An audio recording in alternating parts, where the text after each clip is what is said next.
I'm Jason, and I'm turning 28 this year, working a 9-to-5 job. To many, it seems that I've had my fair share of hardships.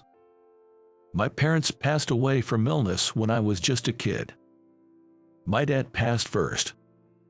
I think my mom was so overwhelmed with grief that she fell.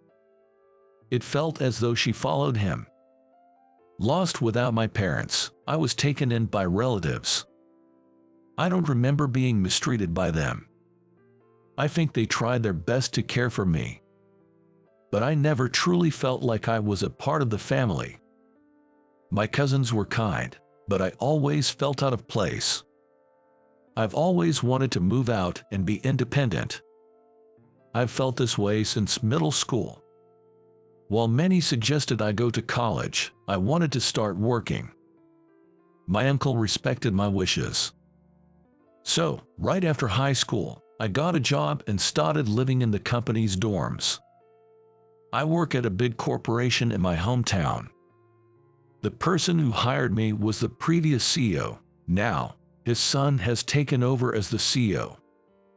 The former CEO treated me like his son, and the current CEO treats me like a younger brother.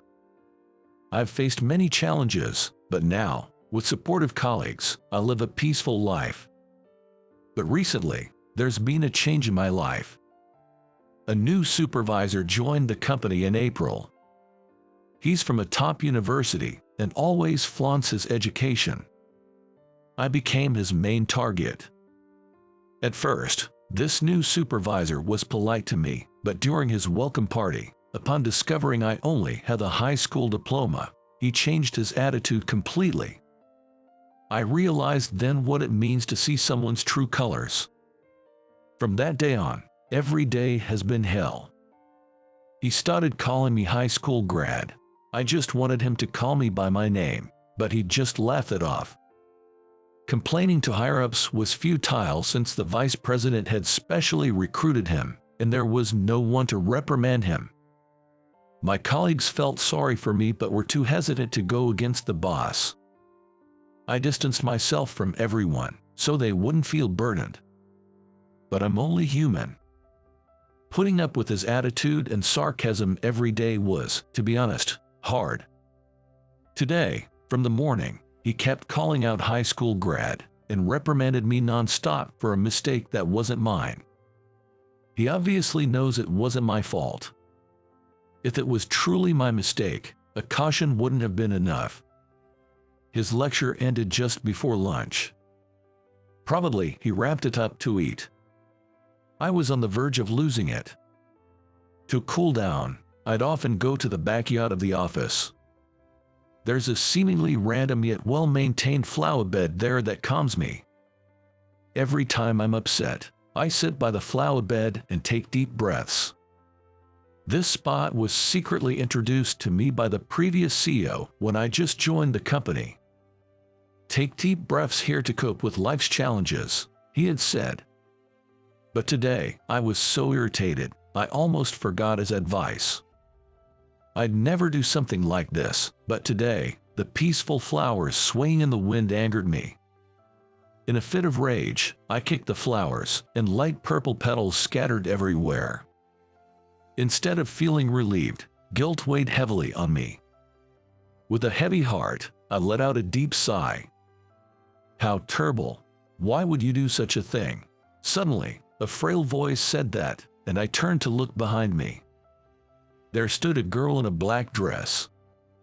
She was pointing at the flowers I had scattered, her lips quivering.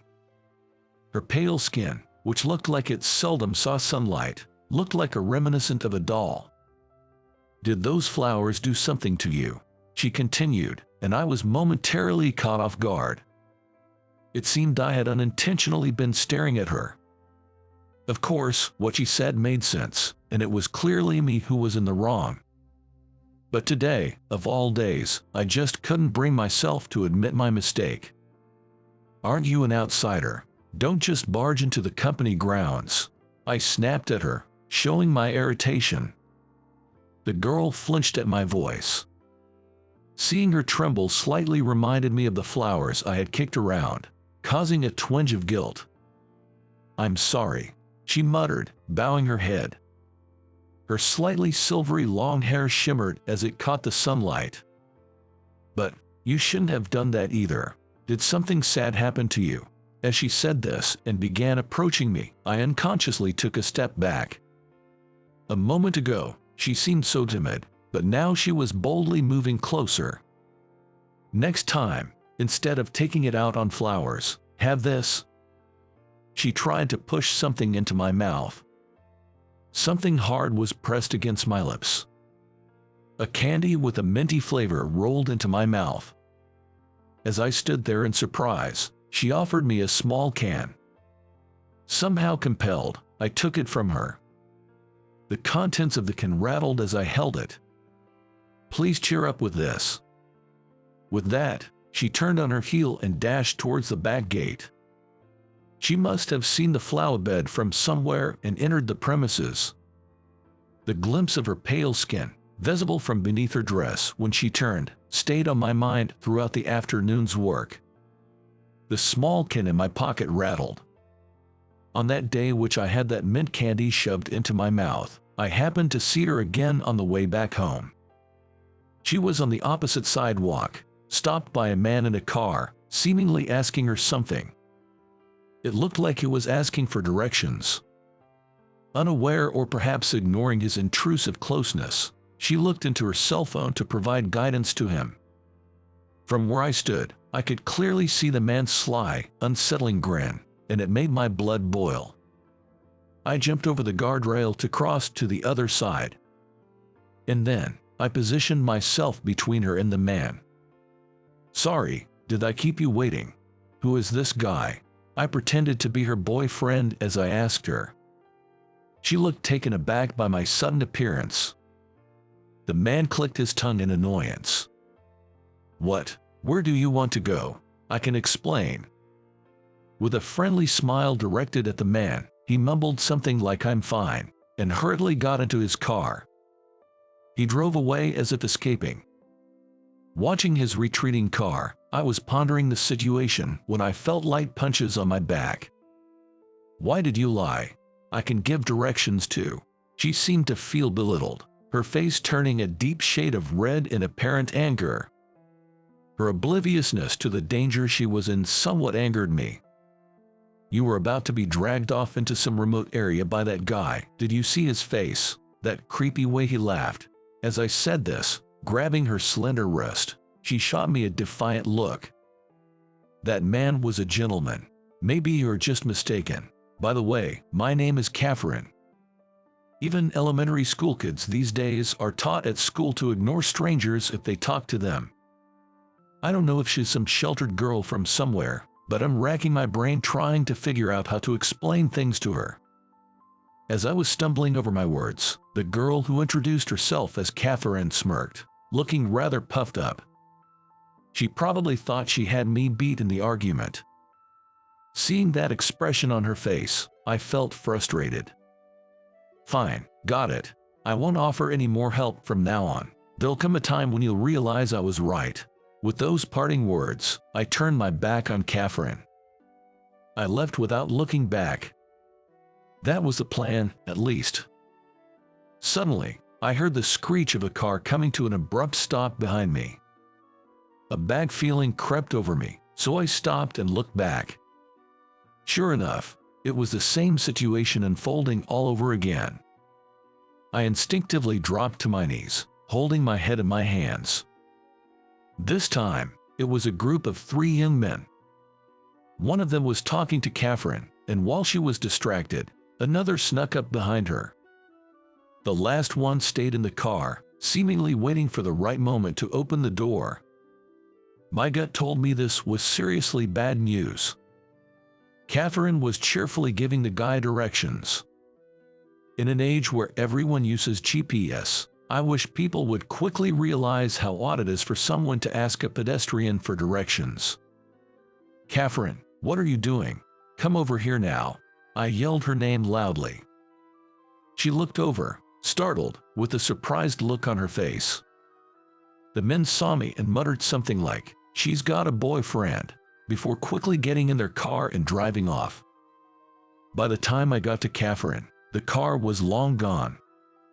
She stood there with a blank face. How can someone who's lost drive off so quickly? She wondered aloud. All I could muster was a, who knows, if I let her go home alone now, she might really never make it back. More than anger or disbelief, I started to feel genuinely concerned. Where do you live? I'll walk you home. When I said that while scratching my head in frustration, Katherine puffed out her cheeks, replying, I'm fine. I'm not a child. I can walk home by myself. Saying that, she turned her face away from me in a huff and began walking. Of course, I'm under no obligation to escort her. But if something were to happen to her and I saw her photo on the morning news, I'd regret it for the rest of my life. Okay, I get it. I'm heading the same way, so just ignore me, I told her, following a short distance behind her. At first, she seemed wary of me trailing her, but after a while, she began initiating conversation. Still walking ahead, she asked, "What's your name, and how old are you?" I replied, but she just responded with a casual "I see." But I have noticed. I saw that her steps had become lighter, and she seemed happier as we walked. After walking side by side for a bit, Katherine suddenly stopped in front of an event bulletin board. There were posters advertising public events. One of them had caught her eye. She was looking at a poster for an event at the county Botanical Garden called Night at the Botanical Gardens. The nighttime garden would be illuminated and feature pop-up outdoor libraries, markets, and bars. Visitors would be given lanterns with LED candles that glow. Katherine gazed at the poster with sparkling eyes. "Do you want to go?" I asked nonchalantly. She nodded slightly. Her profile looked a bit sad. "I've been told I shouldn't go out at night." She said that, while smiling as if she had gave up. Then she fascinated me with her own version of the nighttime botanical garden all the way to her house. The nighttime botanical garden she described sounded as magical as a fairy tale, utterly charming and delightful to hear about. I was so engulfed in her whimsical story until we were standing in front of her home's gate, where she turned around and said, "We're here," and smiled.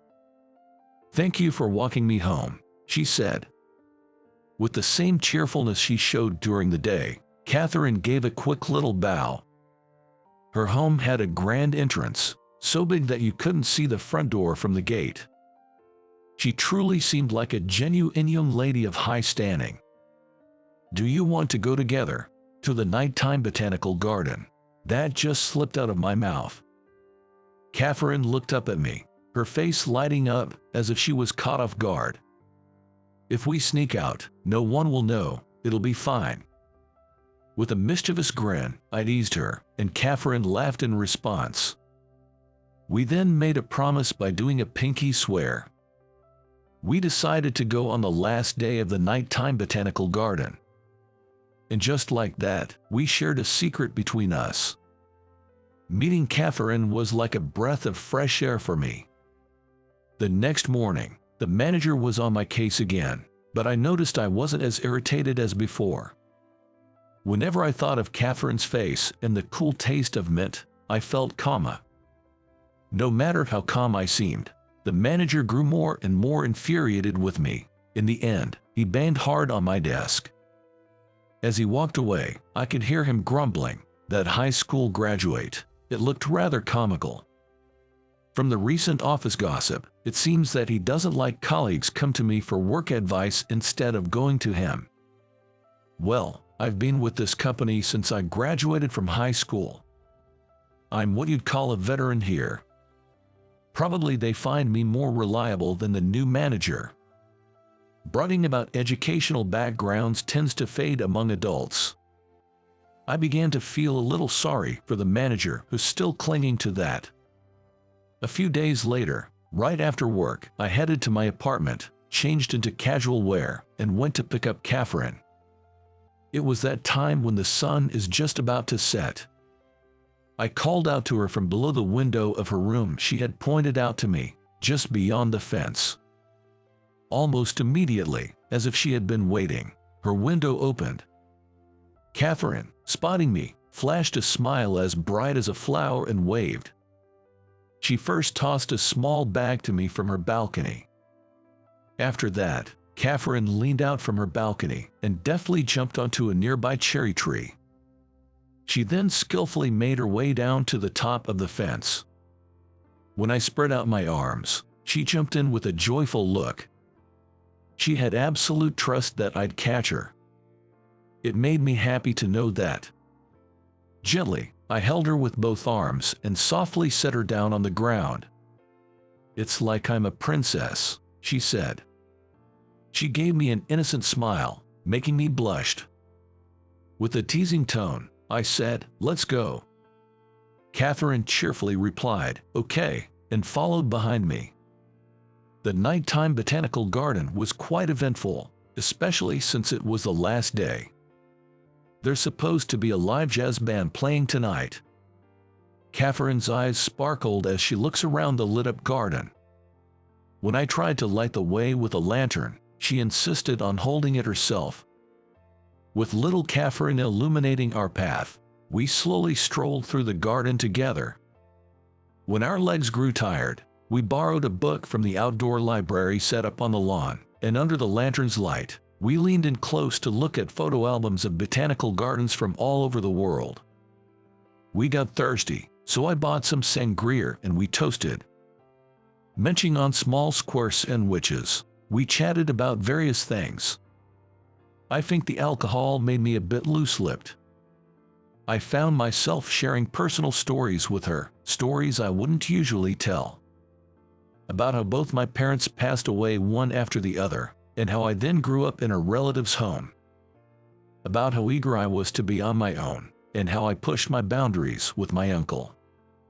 Though I'd never shared this with anyone, somehow I could open up to Katherine. Well, it's a kind of story you hear everywhere. I concluded my personal tale with those words. Somewhere along the line, I felt embarrassed and couldn't look into Katherine's eyes. I was startled to notice silent tears rolling down her cheeks. She was crying silently, without making a sound. "What's wrong? Stomach hurting?" She shook her head in response to my hurried query. "I'm sorry. I know you wouldn't want pity, and it's rude for me to feel bad for you, but I can't stop crying." I realized I couldn't do anything but surrender to the moment. Regardless of how I might resist, it would be futile. I'm drawn to Katherine. She's so naive and pure, holding on to secrets unknown to me. I don't mind. I'm not at all bothered if you feel sorry for me," I sincerely said. From that day on, Katherine and I became much closer. My personal life was great, but at work, my supervisor continued to give me a hard time as always. Lately, he's been nitpicking, looking for any mistakes I might make. If he can't find one, he tries to pin someone else's mistakes on me. Whenever he does that, he'd always say, "You are fired." Of course, it's impossible for him to fire me just on his own whim. Even a child would know it's just an empty threat. If I had remained calm, if I had held back, things wouldn't have escalated. That day, the supervisor was more persistent than ever. He kept probing, asking why I didn't go to college and digging into my personal life. "So, after your parents passed away, you got shuffled around relatives' homes. The typical sob story. Your parents probably lacked the will to live. Losers, I guess." He must have read my background. When I remained silent, he continued to mock my parents and relatives. "If it weren't for the insurance money, they wouldn't have been able to do anything for you." I'd held back for so long, but this was the last straw. Before I realized it, my smirking supervisor was on the ground. Clutching his cheek, it seems I had struck him. "Hitting your boss. Typical behavior for a high school grad, like an undisciplined stray dog." That's when I realized. The supervisor was provoking me by insulting my parents, just to get a reaction out of me. I had fallen right into his trap. I was suspended and confined to my dorm room until they decided on further action. I don't regret what I did. I wish I could have counted with words, but my overwhelming anger pushed me to act. If it turned out that I was the only one getting suspended, I wish I'd made a bigger scene. That's my only regret. Today is the third day of my suspension. On a weekday afternoon, the bachelor dorm is eerily quiet. After being comforted with a "you made a mess" by the cafeteria lady while eating lunch, I returned to my room to find my window pane making a sharp noise. When I listened closely, I then heard an even louder thump. I quickly opened the window, and right below, I saw Katherine, about to throw a fist-sized rock at my window. Hold on, that's crazy. I was more amused than shocked. She said she had been throwing increasingly larger rocks because I didn't notice the smaller ones. I heard you got suspended, and I got worried. Why? Who told you? How did Katherine know about my suspension? Katherine just said, "It's a secret," and smiled. Afterwards, I was able to return to work, but I couldn't get back to my original department. I was moved to a position with nothing but menial tasks, seemingly being edged towards quitting on my own. During this time, the CEO was on an extended business trip abroad, and all decisions were being made by the vice president, which wasn't ideal. The vice president was basically a puppet to the supervisor, easily manipulated. I was determined to stay, at least until the CEO returned. About 6 months after my transfer, something wonderful happened in my personal life. Katherine accepted my marriage proposal. I know it might seem too soon, but I wanted a family of my own. I couldn't imagine anyone but Katherine by my side. I just wanted to tell her that as soon as possible. I want to give you something precious. This was her response to my proposal. She took off the locket pendant she always wore. She gently opened the intricately designed pendant top with her delicate fingers to show me its contents. Upon seeing what was inside, I couldn't help but exclaim, "Well, it held another one of Katherine's secrets. Look, it's my father, the secret evidence." The secret Katherine had been hiding for so long was now shared with me, and I couldn't contain the overwhelming love I felt for her. It's probably something she wouldn't want anyone to know. Inside, there was a picture of the former CEO who had treated me like his own son. From this, I could infer that Katherine had a complicated relationship with him, her father. Things moved quickly, and a wedding date was set. When I handed out invitations to my co-workers, everyone congratulated me. Of course, I also gave an invite to the supervisor. He accepted it with an arrogant demeanor and casually tossed it onto a pile of documents. From what I've heard, he's planning to attend, just to save face in front of the others. This news was a relief for me, because his attendance was a crucial part of a plan Katherine and I had plotted. If he didn't show up, our plan wouldn't kick off.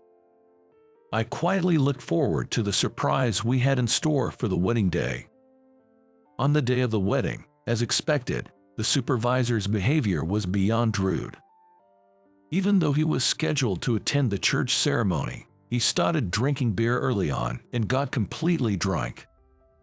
In that state, he stumbled into the bridal suite and, in his typical manner, began to loudly mock me. "Look at you, getting married so young even though you only finished high school. Did something happen? Did she get pregnant? Is she also just a high school graduate? I bet she's just another pretty face with no brains, right?" He loudly repeated such disgraceful remarks. I was desperate to calm down my cousin and uncle, who rushed over in anger. The supervisor, seeing this, only became more elated. He began to shift his insults and hurtful words from me to Katherine. What do you see in a high school graduate? Oh, are you the one bringing home the bacon? Right. Any girl will do if there's money involved," he said, peering into Katherine's face with a vulgar laugh. "The nerve you have is astounding. How dare you speak to my sister that way?" An unexpected voice thundered. The atmosphere in the room shifted instantly with the sudden appearance of the CEO. The supervisor was dumbstruck, his mouth agape. Katherine looked up to the CEO and softly called him Big Brother. As it turns out, the CEO and Katherine are half-siblings. The CEO is the child of a previous marriage, while Katherine seems to be a child he had out of wedlock. The former CEO deeply loved Katherine's mother and reportedly neglected his own wife, who he had been in a somewhat arranged marriage with. That's likely the reason the siblings were not very close. "To act so rudely on my sister's big day. Can't you see you're tarnishing your own reputation?" the CEO said. Next to the supervisor, who had turned a deep shade of pale, the vice president seemed to have lost all color as well. It was the supervisor he had personally recruited who was now causing the scandal. He likely realized that he bore some responsibility for this blunder. "It's a misunderstanding. I'm the victim here. He assaulted me. You shouldn't be blaming me," the supervisor exclaimed, his words becoming more and more erratic. The CEO, clearly infuriated, told him, "Go home and await disciplinary action." That voice sounded chillingly cold, as if it echoed from the depths of hell. And so, our modest revenge plan, by Katherine and me, came to an end. It was I who bridged the gap between the two who weren't on good terms. The moment the CEO returned to the country, Katherine and I went to report our marriage to him. I think I'll never forget the surprised look on his face at that time. I told the CEO, "Let's forget the grudges from our parents' time and build a new era together." He, who had always doted on me like a younger brother, probably never imagined I'd marry his half-sister, Katherine. "Jason, from now on, you're truly my brother. On behalf of our father, I ask you to take care of Katherine." The CEO deeply bowed, and Katherine hugged him, repeatedly saying thank you and I'm sorry. Finally able to share words she'd always kept inside, Katherine joyfully grabbed both my arm and the CEO's, smiling gleefully. A year passed since our wedding day. One day, Katherine approached me, clearly excited about something. It seemed like she was hiding something behind her back. "What are you hiding?" At my inquiry, Katherine unveiled a flyer with a playful ta-da. It was an advertisement for a nighttime botanical garden. "We're going again this year, right?" Katherine looked at me, eyes sparkling with anticipation. "Of course, and next year, and the year after. Let's make it our tradition," I replied. Katherine nodded, her face full of happiness. I was stunned by a shocking truth and became dazed. Out of the blue, she blurted out to me, "I just can't be without you." Cutting me off, she looked straight into my eyes. Her gaze conveyed a strong determination. Her expression was pure seriousness. "My name is Kevin. I'm a 27-year-old graphic designer. Currently, I work for a major design company, handling various tasks like designing posters and book covers. Despite I graduated from a vocational college 3 years ago, I won a design contest with a poster which landed me a job at this company. Until then, I had been freelancing, but after showing off my award-winning design, I miraculously received a job offer. The poster I submitted in the contest had a mermaid theme and was titled Mermaid Princess. It depicted a deep-sea mermaid swimming up towards the surface. The design transitioned from dark to light colors, creating a feeling of hope, which was highly praised by the judges. I have a strong attachment to this Mermaid Princess work as it was a turning point in my life. A job at a major company allowed me to be involved in various projects and led to fulfilling days. However, I had one concern. It was my boss, Director Bob. "Kevin, the font color doesn't match the background. Redo this flyer's design." From my perspective, who have studied at a prestigious art college, navy is better than blue in this case. Saying so, Bob threw the flyer at me. Thinking here we go again with his nitpicking, I replied, "Got it," and immediately turned to my computer. Director Bob had graduated from a renowned art college, and thus held immense confidence in his taste and education. For that reason, he clearly didn't like the fact that I, a mere technical college grad, joined the same company midway. Just like now, he always nitpicked at my works, suggesting to change the color or switch the motif from flowers to stars, and demanding numerous revisions. Of course, as a designer, my goal is to produce better works. But the tricky thing with Bob was that he often changed his feedback. As expected, after I switched the font color from blue to navy and presented it, Bob ordered another revision. You know what? Blue was better. No hard feelings, but artists go through many iterations to create masterpieces. This will be a great learning experience for you, as you have not properly studied at an art college. Saying so, Bob handed back the flyer with a sneer.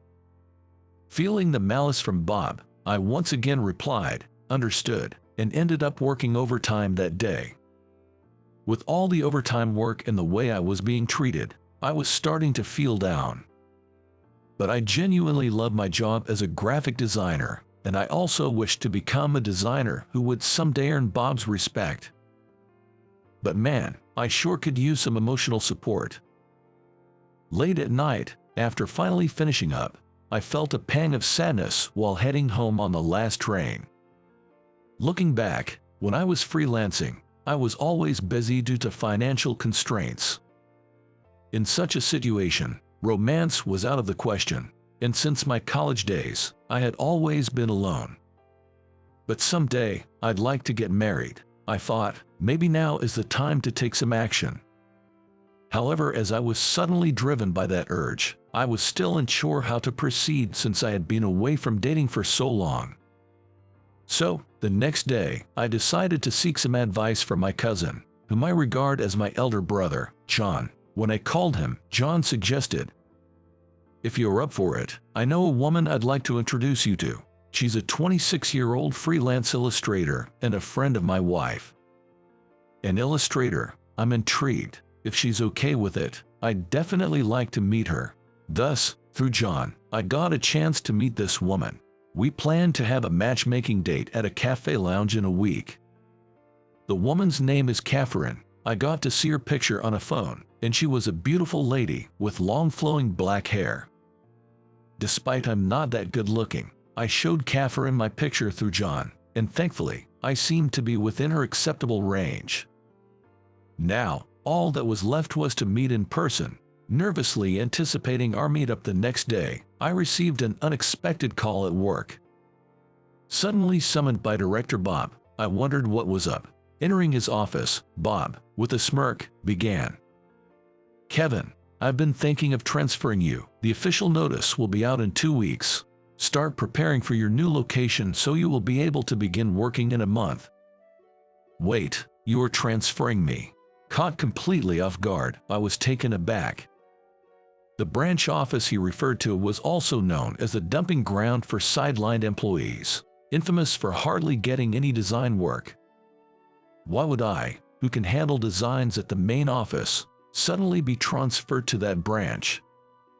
When I voiced my confusion, Director Bob, with his usual condescending attitude, continued, "Well, Kevin, you've been working more overtime than other employees, and frankly, your level aren't enough for the main office. If you're unhappy with that, maybe you should consider resigning on your own terms. After all, you used to freelance, and that might be a better fit for you."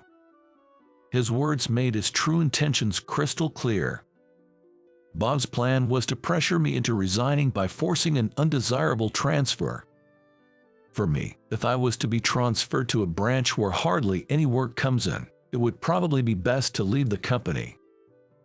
Feeling the unfairness in Bob's actions but knowing arguing would be futile, I simply responded, "Understood. I'll submit my resignation form," and quietly left his office. I had always put in effort, hoping for recognition from Bob. But all that effort went down the drain. Though I was filled with a deep sense of frustration, I had a meeting set up with Katherine the next day.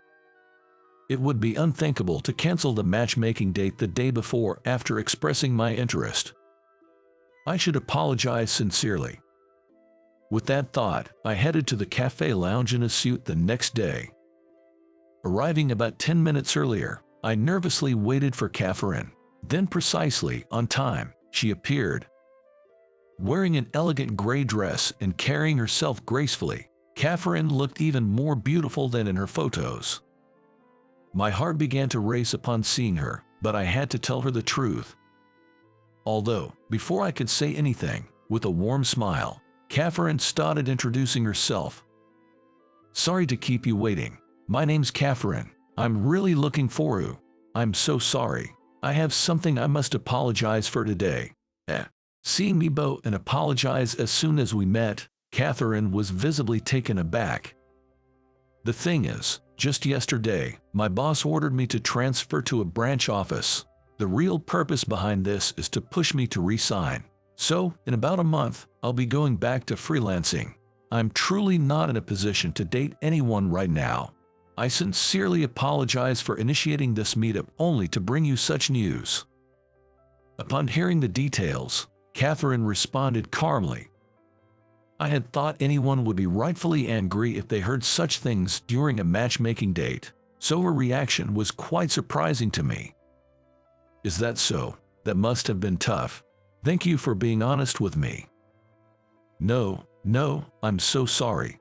And so, we just had one cup of coffee and then went our separate ways. Honestly, I wanted to talk with her more and was curious about the type of illustrations she creates. But with my future job becoming uncertain, it might not be the right time for a relationship. I probably won't get another chance to meet such a wonderful woman like her. With such lingering feelings, I headed to the office the next day and was again summoned by Director Bob. Now what? I thought, noticing that Bob seemed different than usual. "Kevin, sorry to ask this, but could you hold off on submitting your resignation? We actually received a direct job request for you." Previously, unless it was something significant, Director Bob would allocate work considering each employee's capabilities. It was my first experience receiving a direct request. "From where?" I inquired, and the response was unexpected. "It's from Inspire Publisher. Who would have thought a major publisher like them would scout you directly? Inspire Publisher is a top-tier publisher. I never dreamed of receiving work from such a big name." According to Bob, a webcomic artist named Sarah Cherry was releasing a book with Inspire. For some reason, she specifically requested me to design the book cover.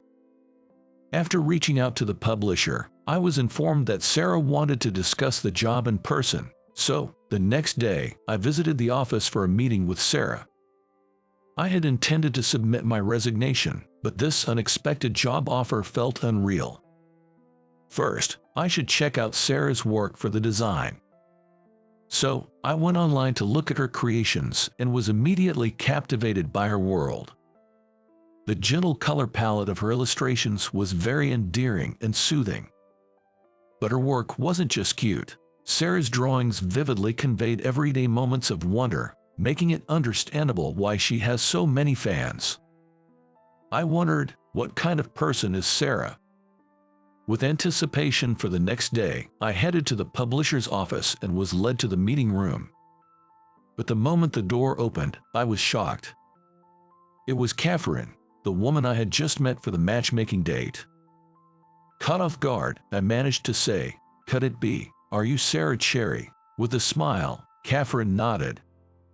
"Yes, I work as an illustrator under the name Sarah Cherry."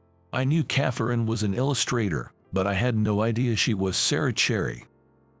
In astonishment, I slowly said, "But Katherine, Are you sure I'm the right fit? I'm the only one in my company with a vocational school degree. There are many more skilled designers out there. I specifically want you." Cutting me off, Katherine looked at me straightly. Her expression was full of seriousness. She then shared, "Actually, I've been following your work for years. Ever since I saw your mermaid princess in the poster contest, I've been a fan. You've known my work. I'm honored." I couldn't believe that Katherine had recognized my work from 3 years ago. She continued, "3 years ago, I was in a slump, not producing much, but when I saw your mermaid princess, I was deeply inspired. The mermaid's desire to escape the dark sea and reach the shore where her prince awaited resonated with me. I felt that as long as I persisted like that mermaid, I would eventually see results. Your work inspired me to persevere." Katherine, realizing someone was touched by the emotions I poured into my work, was the greatest joy. It's not just about creating beautiful graphics. If my own creation had truly moved someone's feeling, there's no greater joy. Katherine's eyes filled up with tears as she continued, "That's why I was so thrilled when I heard about our matchmaking date. I've always wanted to meet you, Kevin. I've longed to have a conversation with the person behind such marvelous work. Meeting you through a mutual friend was like a dream come true. I can't believe a designer like you would be transferred to a regional office. That's why I directly reached out to offer this job." I can't express how grateful I am to Katherine. She gave me such an incredible opportunity. For my part, I'm ready to give my all for her. Thank you so much. I'm truly fortunate to work with you, Katherine. While I'm unsure about the future, as fellow creators, let's produce the best work possible. After our miraculous reunion, we had an in-depth discussion about the book's design.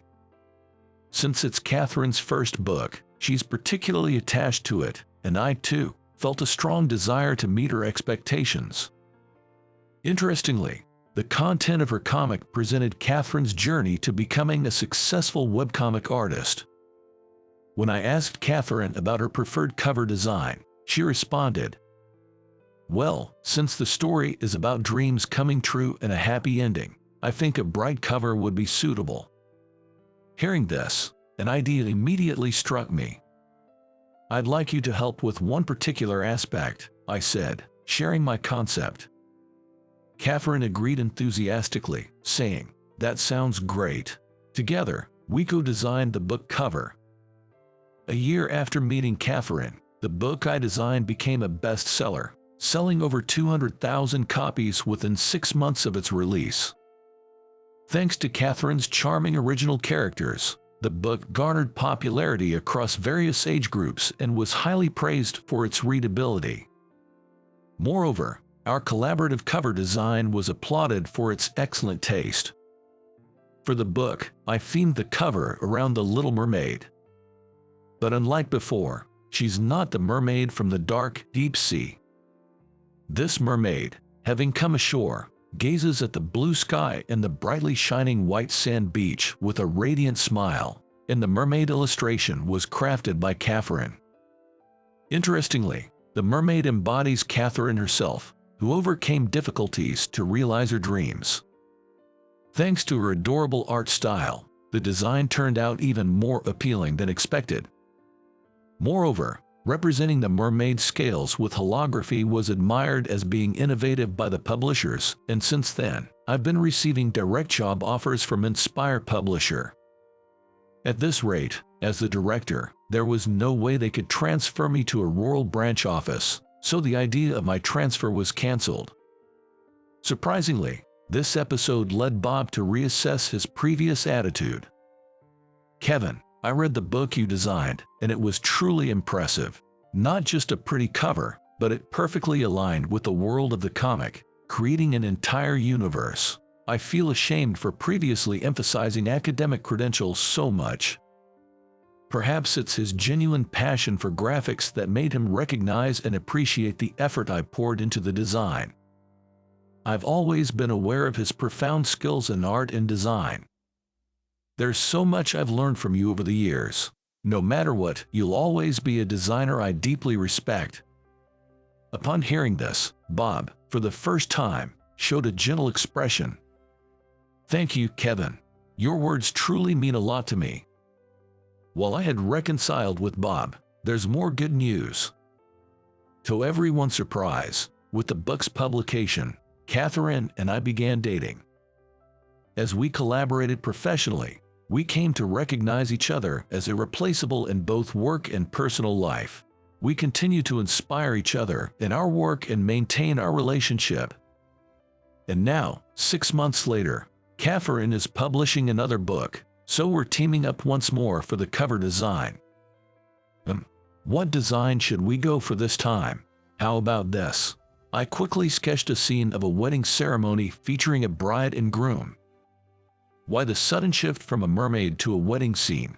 Well, once the mermaid, fascinated by the sea, comes ashore, wouldn't she want to marry her prince? Katherine blushed and laughed. "You do realize that mermaid represents me, right?" "Yeah, so can I propose to be the prince? The mermaid who saved the drowning prince?" "Indeed, Katherine is my very own little mermaid."